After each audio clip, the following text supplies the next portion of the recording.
Selamat pagi adik-adik semuanya. Gimana kabar adik-adik sekalian di rumah? Semoga semuanya dalam keadaan sehat ya.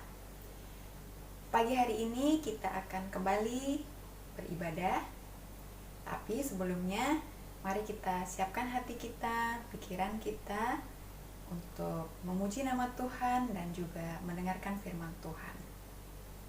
Baik, kakak undang adik-adik bangkit berdiri. Kita akan menyanyikan Mars Taruna.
Buka Kidung Jemaat kita akan nyanyikan Kidung Jemaat 2, Suci, Suci, Suci. Suci, suci, suci, Tuhan Maha Kuasa, Engkau kami puji di bagian teduh. Suci, suci, suci, mulia dan perkasa, Allah Tritunggal, agung nama. Baik adik-adik, mari kita berdoa. Tuhan Yesus, terima kasih karena pada pagi hari ini kembali kami anak-anak-Mu boleh menyiapkan hati kami, pikiran kami untuk datang memuji nama Tuhan di dalam ibadah pada hari Minggu ini. Tuhan, kiranya teman-teman kami, baik itu dimanapun mereka berada, mereka semua dalam keadaan sehat. Begitu juga dengan kakak-kakak layan. Tuhan Yesus, jika sebentar lagi kami akan memulai ibadah kami pada pagi hari ini, kami mau serahkan semuanya hanya ke dalam nama Tuhan Yesus Kristus. Berkati ibadah kami dari awal, pertengahan hingga akhirnya. Hanya di dalam nama Tuhan Yesus Kristus kami berdoa. Amin. Kita akan bermazmur. Kita buka mazmur kita dari Mazmur 117. Mazmur 117 ayat 1 dan kedua. Mazmur pasal 117 ayat 1 sampai ayat kedua. Kita baca secara bersama-sama. Pujilah Tuhan, hai segala bangsa, megahkanlah Dia, hai segala suku bangsa. Sebab kasih-Nya hebat atas kita dan kesetiaan Tuhan untuk selama-lamanya. Haleluya. Sebelum kita masuk dalam pemberitaan firman Tuhan, mari kita menyanyikan sebuah pujian dari Kidung Jemaat 454. Kidung Jemaat 454, Indahnya Saat Yang Teduh. Indahnya saat yang teduh menghadap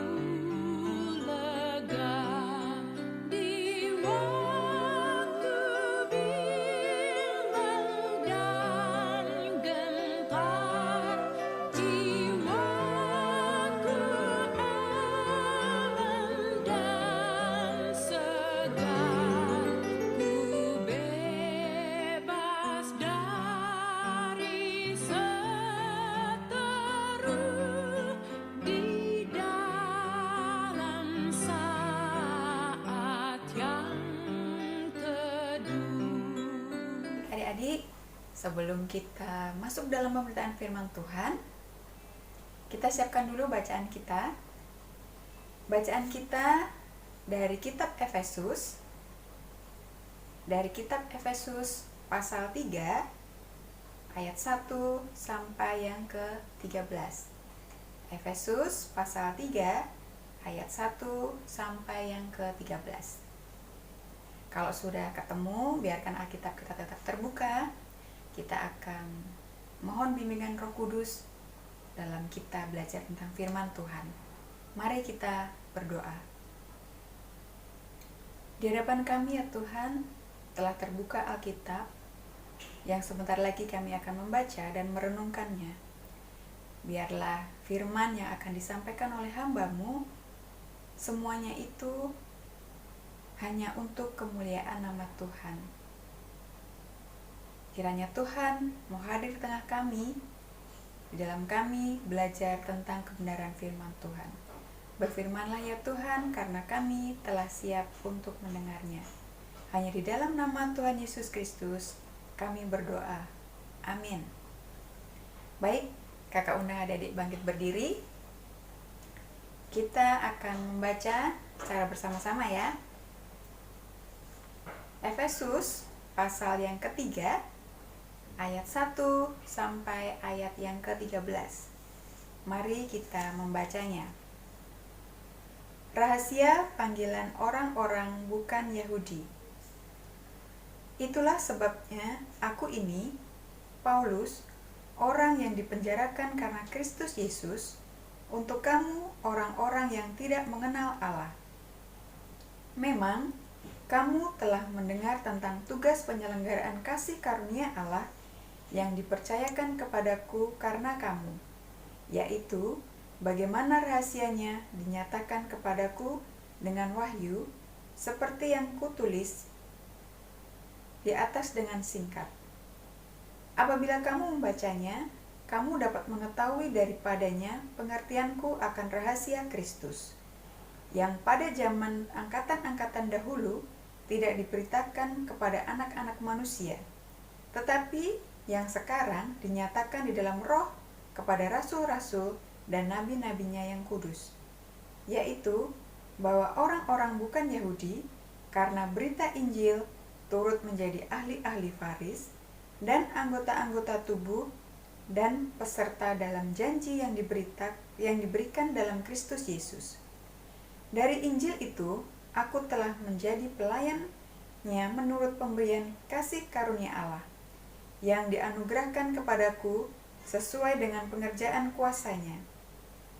Kepadaku, yang paling hina di antara segala orang kudus, telah dianugerahkan kasih karunia ini untuk memberitakan kepada orang-orang bukan Yahudi kekayaan Kristus yang tidak terduga itu, dan untuk menyatakan apa isinya tugas penyelenggaraan rahasia yang telah berabad-abad tersembunyi dalam Allah yang menciptakan segala sesuatu, supaya sekarang oleh jemaat diberitahukan berbagai ragam hikmat Allah kepada pemerintah-pemerintah dan penguasa-penguasa di sorga, sesuai dengan maksud abadi yang telah dilaksanakannya dalam Kristus Yesus Tuhan kita. Di dalam Dia, kita beroleh keberanian dan jalan masuk kepada Allah dengan penuh kepercayaan oleh iman kita kepadanya. Sebab itu, aku minta kepadamu, supaya kamu jangan tawar hati melihat kesesakanku, karena kesesakanku itu adalah kemuliaan-Mu. Demikian pemberitaan firman Tuhan. Berbahagialah kita yang mendengarkan dan melakukannya dalam kehidupan kita sehari-hari. Haleluya. Haleluya. Haleluya. Haleluya. Baik adik-adik, silakan duduk. Beberapa waktu yang lalu, jadi kakak waktu buka Instagram itu nggak sengaja menemukan satu video. Jadi video itu tentang judulnya sih rekaman detik-detik jatuhnya pesawat Adam Air ya. Jadi kakak waktu itu penasaran Jadi sebenarnya apa sih isinya gitu ya, karena penasaran kakak coba buka gitu. Nah ternyata itu ada rekaman antara pilot, co-pilot dan juga pengawas ATC ya. Cuman ini kakak nggak tahu apakah ini rekaman ini memang benar atau diedit, kakak nggak tahu. Tapi memang dulu pernah ada kejadian di tahun 95 atau 97 itu pesawat Adam Air memang mengalami kecelakaan gitu. Nah di rekaman tersebut itu sekitar kurang lebih 2 menit kemudian itu terjadi percakapan antara pilot dengan pengawas menara ATC ya. Itu pilot meminta petunjuk apakah pesawat itu harus naik atau tetap stabil di ketinggian itu gitu. Nah ternyata dari pengawas ATC itu menyarankan untuk tetap stabil di situ aja gitu. Nah ternyata berapa detik kemudian diubah untuk menaikkan. Nah ternyata itu sudah terlambat.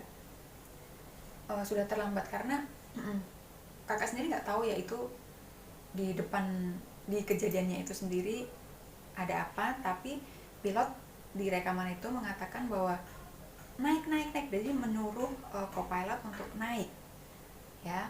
Kemudian tapi sepertinya sudah terlambat dan kemudian akhirnya pesawat sepertinya mengalami entah kerusakan mesin atau seperti apa. Itu dari rekaman tersebut terdengar bahwa sudah terlambat gitu, nggak bisa dinaikin. Walaupun sudah dinaikin tetap pesawat itu turun sendiri gitu. Nah akhirnya jatuh gitu. Nah dari rekaman itu kakak jadi ingat gitu ya, pernah mengalami turbulensi juga. Adik-adik ada yang sudah pernah mengalami turbulensi? Nah, semoga nggak pernah ya, jangan pernah gitu, karena takut. Kakak jujur takut ya. Kakak pernah mengalami turbulensi sampai membuat nangis, kemudian keringat dingin gitu ya, dan berdoa dalam hati gitu, berdoa supaya nggak terjadi apa-apa, semoga selamat gitu ya. Dan memang puji Tuhan kakak selamat ya sampai di sini dan bisa sampai sekarang. Nah berbicara tentang selamat adik-adik, mungkin beberapa orang yang pernah mengalami kejadian serupa, kejadian-kejadian yang mungkin hampir kecelakaan motor, mobil, kemudian juga mungkin pesawat dan sebagainya, itu menjadi pengalaman tersendiri ya, pengalaman hidup yang mungkin bisa membuat seseorang berubah ya. Nah seperti kisah Paulus pada bacaan kita pada pagi hari ini, seperti yang adik-adik ketahui bahwa Paulus dulunya bernama Saulus ya. Dan Paulus telah mengalami perjalanan yang cukup panjang ketika dulu Paulus sebelum diselamatkan oleh Tuhan itu adalah orang yang berdosa ya, orang yang melakukan banyak sekali hal-hal yang dilarang oleh Tuhan Yesus gitu. Nah kemudian sampai akhirnya Paulus berubah, itu juga membutuhkan waktu ya adik-adik ya. Dan di sini di kitab Efesus ini Paulus bercerita kepada jemaat di Efesus bahwa Paulus pernah dipenjara ya. Di ayat yang pertama itu ada, itulah sebabnya aku ini Paulus, orang yang dipenjarakan karena Kristus Yesus, karena kamu orang-orang yang tidak mengenal Allah. Jadi Paulus pernah dipenjara ya, bahkan di kisah ini memang masih ceritanya masih sempat dipenjara ya ini Paulus ya. Dan itu kakak sebagai manusia biasa merasa wah Paulus ini luar biasa ya. Paulus itu difitnah ya, difitnah, kemudian dipenjara. Bahkan gak sebentar ya dia di penjaranya ya. Tapi ketika di penjara, Paulus tetap bisa memberitakan kebenaran firman Tuhan, bahkan mengajak orang-orang yang belum mengenal Allah untuk lebih mengenal Allah.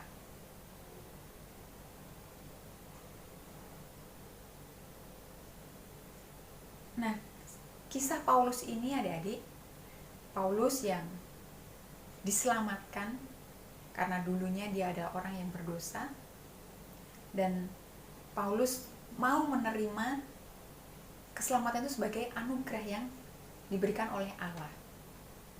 Kemudian tidak sampai di situ aja adik-adik ya. Paulus kemudian apa? Bahkan menjadi pengikut Kristus, pengikut setia Kristus. Paulus memberitakan firman Tuhan ke berbagai kota, di berbagai daerah. Di situ banyak sekali orang-orang yang tadinya belum mengenal Allah kemudian jadi mengenal Allah dan bahkan juga mengikut Kristus. Nah, Paulus ketika diselamatkan tidak hanya mengucap syukur ya tadi ya, tidak hanya terima kasih Tuhan sudah menyelamatkan saya, tidak sampai di situ, tapi Paulus melanjutkan tugas yang diberikan oleh Allah, yaitu apa? Paulus memberitakan firman Tuhan.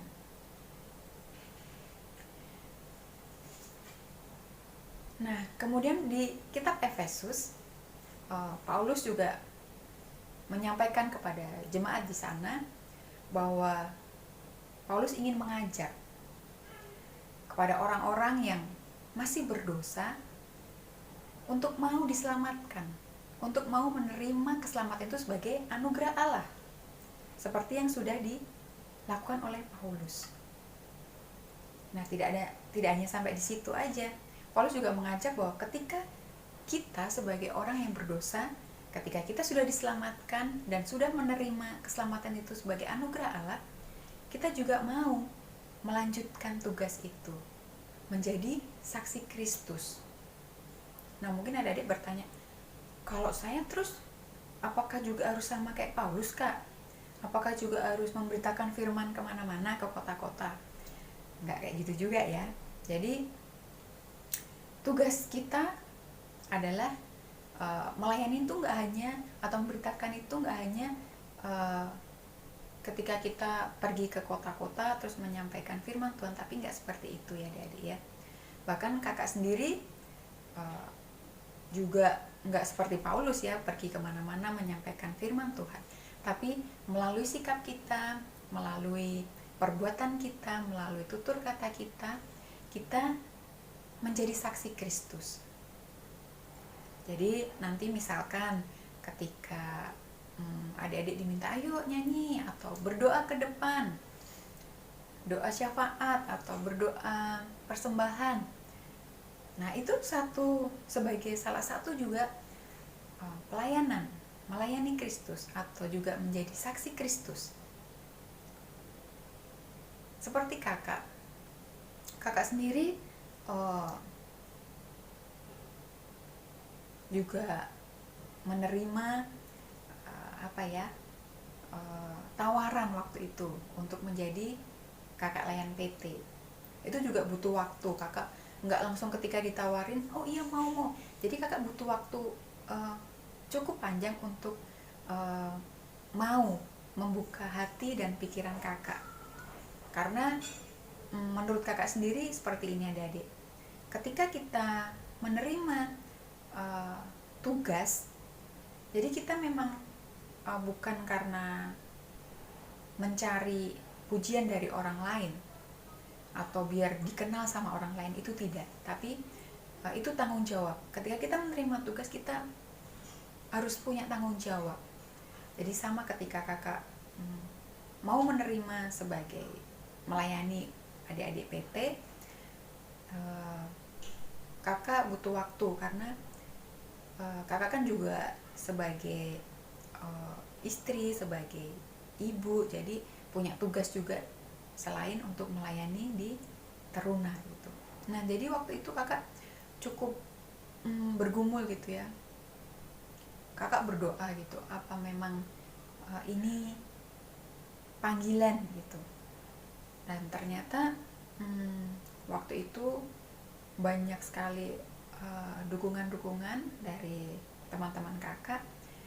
Ya udah coba dulu aja gitu. Walaupun kakak sebenarnya waktu itu belum yakin, tapi dari banyak hal yang sudah kakak alami, itu membuat kakak oke, kakak memutuskan saya akan menerima tugas ini gitu, dan berusaha untuk melakukan segala tugas itu dengan baik. Nah, sama seperti adik-adik, tugasnya apa sih kira-kira? Gimana sih kak biar saya sebagai anak teruna juga bisa seperti Paulus yang sudah menerima keselamatan dari Tuhan, terus saya harus ngapain kak? Adik-adik sebagai pelajar cukup belajar dengan baik ya, menggunakan waktu dengan sebaik-baiknya. Jadi apalagi seperti ini sekarang sekolahnya online ya. Jadi kalau biasanya sekolah kan dari jam 7 pagi sampai jam 2 siang atau jam 3 sore.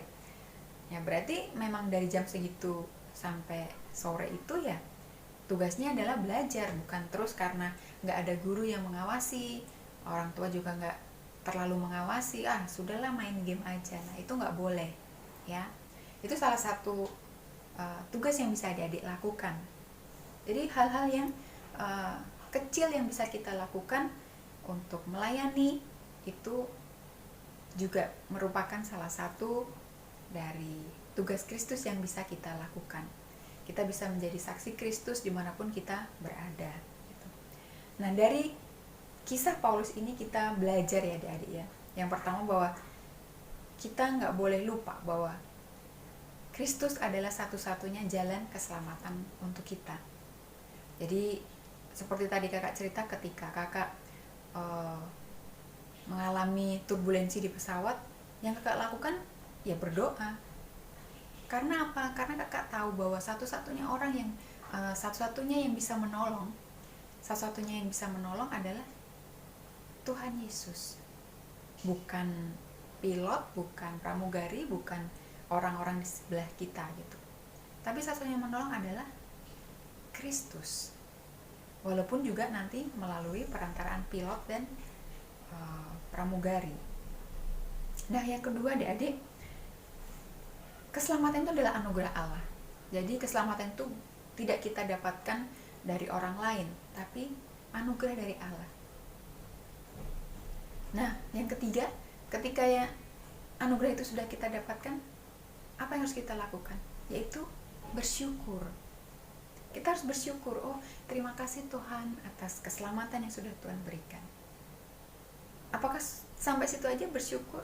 Nah, enggak ada dia. Yang keempat adalah kita menjadi saksi Kristus. Kita melayani Kristus. Di mana kak? Di mana aja? Di gereja. Misalkan kita lagi ibadah, kita bisa melayani dengan doa. Kita bisa melayani sebagai pemusik. Kita melayani bisa dengan menyanyi. Kemudian kalau di rumah, kita bisa membantu orang tua. Kalau di sekolah, misalkan kita sudah belajar di sekolah, kita belajar dengan baik, ya. Kita menghormati guru, membantu teman yang mungkin kesusahan, dan sebagainya. Nah, jadi apakah adik-adik sudah siap untuk menerima anugerah keselamatan dari Tuhan?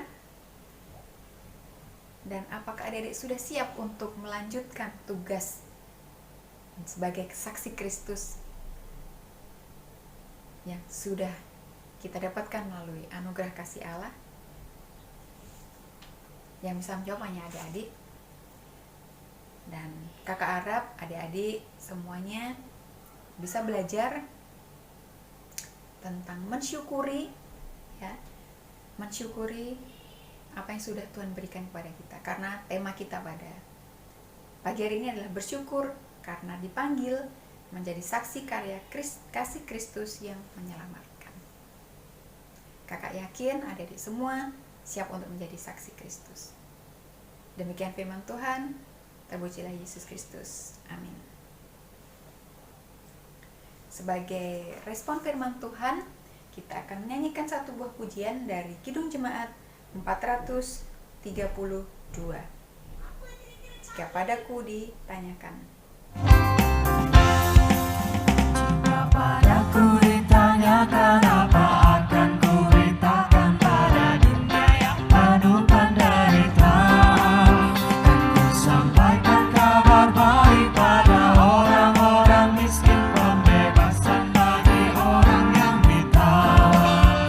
Yang buta dapat penglihatan, yang tertindas dibebaskan. Sungguh tanda Tuhan sudah tiba, kerajaan Allah penuh dunia, itu berita bagi isi dunia. Baik adik-adik, kita akan masuk dalam doa syafaat. Mari kita berdoa. Terima kasih ya Tuhan, karena Tuhan sudah menganugerahkan keselamatan bagi kami semua, anak-anak-Mu. Kami sadar ya Tuhan bahwa kami hanyalah anak-anak yang berdosa, yang tanpa kasih Tuhan, kami tidak bisa selamat. Terima kasih karena Tuhan sudah mengorbankan darah-Mu untuk menyelamatkan kami, sehingga kami boleh selamat. Dan melalui firman Tuhan pada pagi hari ini, kami boleh belajar ya Tuhan dari kisah Paulus, bahwa ketika Paulus sudah menerima anugerah keselamatan yang Tuhan berikan, Paulus tidak hanya mensyukurinya ya Tuhan, tapi Paulus juga meneruskan tugas yang Tuhan berikan, yaitu menjadi saksi Tuhan untuk menyebarkan kebenaran firman Tuhan. Ajari kami ya Tuhan, untuk kami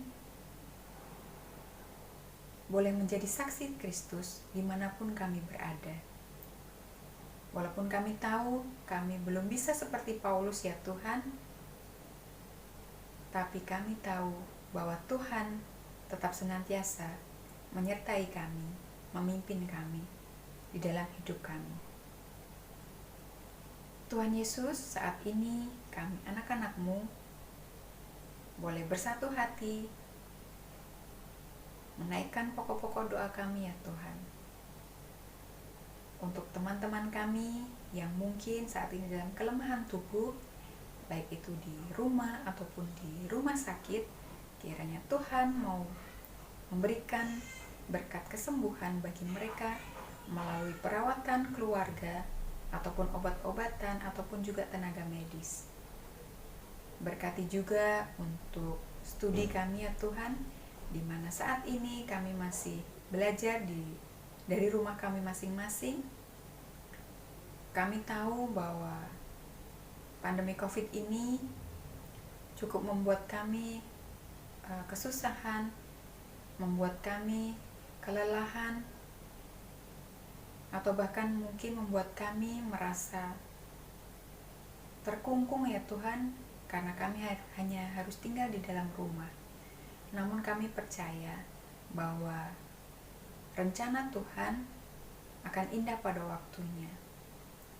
Tuhan mau pimpin kami di dalam setiap kegiatan kami yang kami lakukan. Dan Tuhan, kami juga mau berdoa bagi bangsa dan negara kami yang saat ini tengah mengalami krisis pandemi COVID. Biarlah Tuhan mau memberkati pemerintah, baik yang ada di pusat dan juga sampai ke daerah, dalam mengatasi krisis sekarang ini ya Tuhan. Dan biarlah ya Tuhan, Engkau mau jaga kami semuanya, supaya krisis ini segera berlalu dan semuanya segera membaik seperti semula. Ya Tuhan Yesus, saat ini kami juga mau berdoa untuk gereja kami, di mana sudah berbulan-bulan ya Tuhan kami tidak bisa melakukan ibadah IHMPT di gereja secara bersama-sama. Namun semuanya demi kebaikan kami semua ya Tuhan. Dan kami percaya pada suatu hari nanti Tuhan akan mengizinkan kami untuk kembali beribadah bersama di gereja. Berkati juga untuk pendeta, majelis, dan juga jemaat ya Tuhan. Kiranya Tuhan memberkati kami semuanya, berkati kesehatan kami semuanya, dan jauhkan kami dari segala macam penyakit yang ada di sekitar kami. Tuhan Yesus, inilah doa kami, dan biarlah Tuhan sendiri akan menyempurnakan doa kami ini seperti doa yang sudah Tuhan ajarkan kepada kami. Bapa kami yang ada dalam surga, dikuduskanlah namamu, datanglah kerajaan-Mu, jadilah kehendak-Mu di bumi seperti di surga.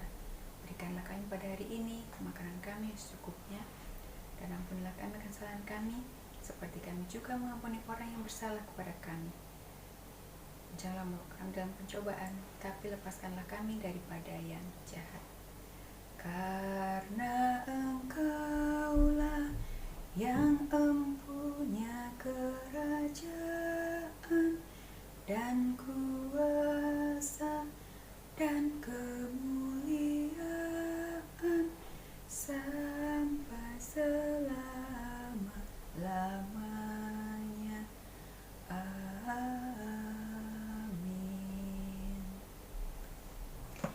Baik adik-adik, kita akan memberikan persembahan, dan kita akan iringi persembahan kita dengan nyanyian Kidung Jemaat 287A.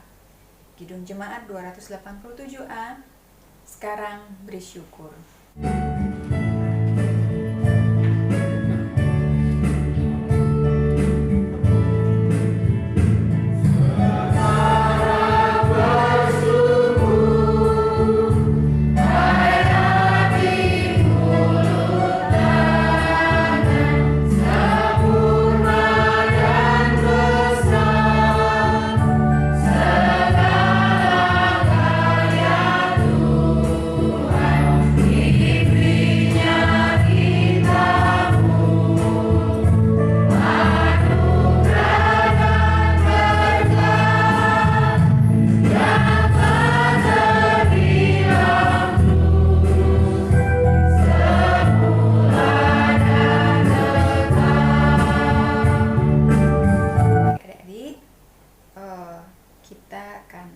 Membawa persembahan kita dalam doa. Mari kita bangkit berdiri, kita akan berdoa. Mari kita berdoa. Terima kasih ya Tuhan untuk berkat yang Tuhan berikan kepada kami melalui orang tua kami, sehingga kami boleh menikmati segala macam anugerah Tuhan. Terima kasih untuk firman yang Tuhan berikan pada kami pada pagi hari ini. Terima kasih ya Tuhan untuk kesempatan yang Tuhan berikan kepada kami dalam ibadah kami, dan kami boleh memberikan persembahan kami walaupun tidak sebanding dengan berkat yang Tuhan berikan kepada kami, namun kami memberikannya dengan tulus hati kami ya Tuhan. Terimalah ya Tuhan, dan kuduskanlah persembahan kami ini. Dan biarlah persembahan ini ya Tuhan boleh dikelola dengan baik oleh majelis jemaat, dan biarlah persembahan ini boleh dipakai dalam pelayanan gerejamu. Hanya di dalam nama Tuhan Yesus Kristus kami berdoa. Amin. Baik adik-adik, sebelum kita mengakhiri ibadah kita pada pagi hari ini, mari kita memuji nama Tuhan dari Kidung Jemaat 344. Kidung Jemaat 344, ingat akan nama Yesus.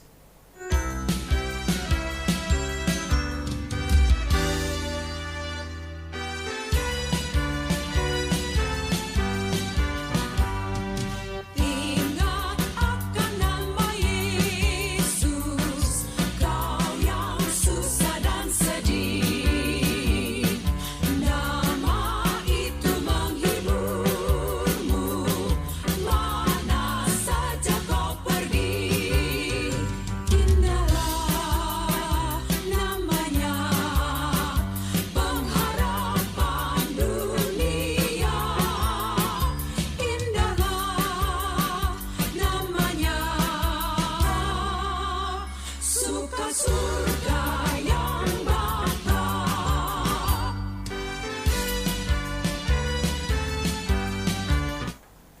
Baik, ibadah kita telah selesai. Kita akan menerima berkat Tuhan. Terimalah berkat Tuhan. Arahkanlah hatimu kepada Tuhan dan terimalah berkat-Nya. Kasih karunia dari Allah Bapa kita, kasih dari Yesus Kristus, dan juga penyertaan Roh Kudus menyertai kita sekalian dari sekarang sampai selama-lamanya. Amin. Amin. Amin. Saat teduh. Baik, ibadah telah selesai. Selamat hari Minggu. Tuhan memberkati. Shalom.